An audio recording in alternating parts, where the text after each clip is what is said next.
Hi, everyone. Welcome back to Procurement Snapshot. I'm your host, Jessica Spicher, and today I'm joined by Paul Baris, who's a fellow principal here in the New York office with Officio. Paul, welcome. Thank you very much for joining me. Thanks, Jessica. Pleasure to be here. If you could maybe kick us off by just giving a quick, more detailed intro and talk a little bit about the type of work you typically do with our clients.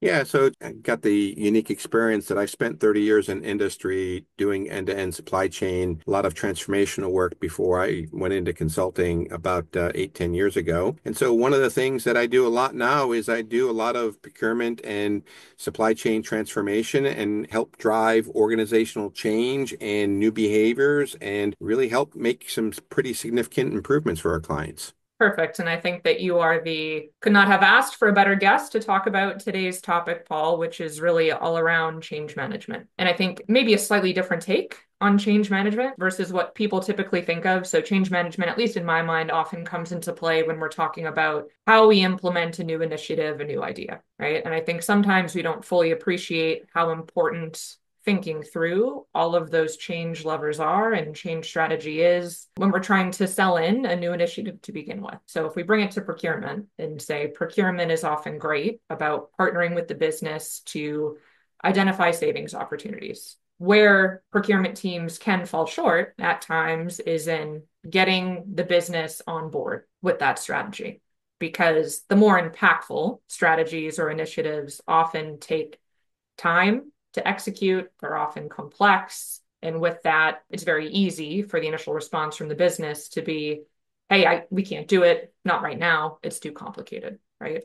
So, Mhm. given all of the experience that you have, Paul, both on the consulting and the industry side, I'm just curious, from your perspective, what is it that procurement can do to become more effective in helping to drive some of these more transformational initiatives? Yeah, honestly, what people often forget about is change is fundamentally an emotional issue or an emotional challenge for people because you're asking someone where they've been very comfortable doing something for a very long period of time to start to do something differently. And to your point earlier, the larger the initiative or the more significant the transformation, the larger those internal emotions become. And one of the things that it's important for procurement people to do is to sort of get outside their procurement bubble, so to speak, and really take a step back and look at this from their partner's perspective, the internal stakeholders' perspectives, and understand how they're going to be impacted at it or by it, right? And not just professionally, but quite honestly, personally. In some cases, in the case of dealing with long-term suppliers,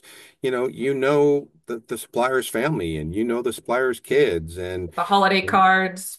oh, absolutely. The Yep. holiday cards, even just little things of, hey, let's just go have a lunch. Even if we go Dutch on a lunch, we're still having. So procurement is very much a relationship business, even if you're doing it very structured and dot the I's and cross the T's. So the key thing that we need to help the organization deal with it is help them understand what's in it for them. Why is it important that we do these changes? And we need to take some of that personal emotional investment and we need to shift that and rotate that so that the internal stakeholders feel and understand that. So they understand the why, right? There's the old expression of WIFM, what's in it for me? And then we have to help them understand how will it positively impact their job, their life, their growth, their career, but also maybe how it could potentially impact the supplier more effectively. I'll give a quick example of very early in my career where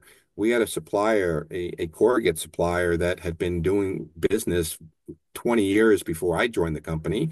And we're going to fundamentally make changes with supplier scorecarding and all the best practices, right? And there was a lot of concern that that supplier was not going to be able to make the cut.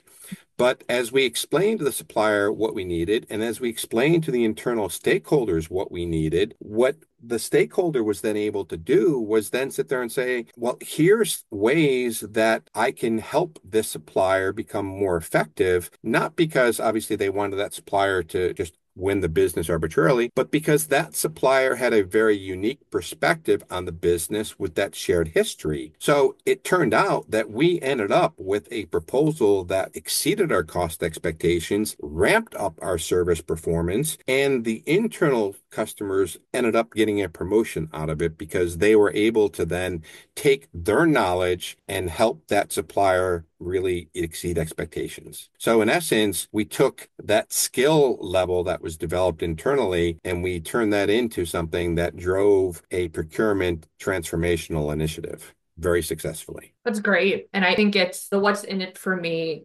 I think that's the point where the financial side of that can be very clear, right? It's easy to run the Yes. calculation, to put it into Yes. the business case, right? Check the box. But I think what's a little bit more difficult is outside of purely the financial piece, how can procurement work on strengthening the rest of it? The here's the financial benefit plus what else? So any advice you could give on maybe being able to quantify that WIFM outside of just the financials?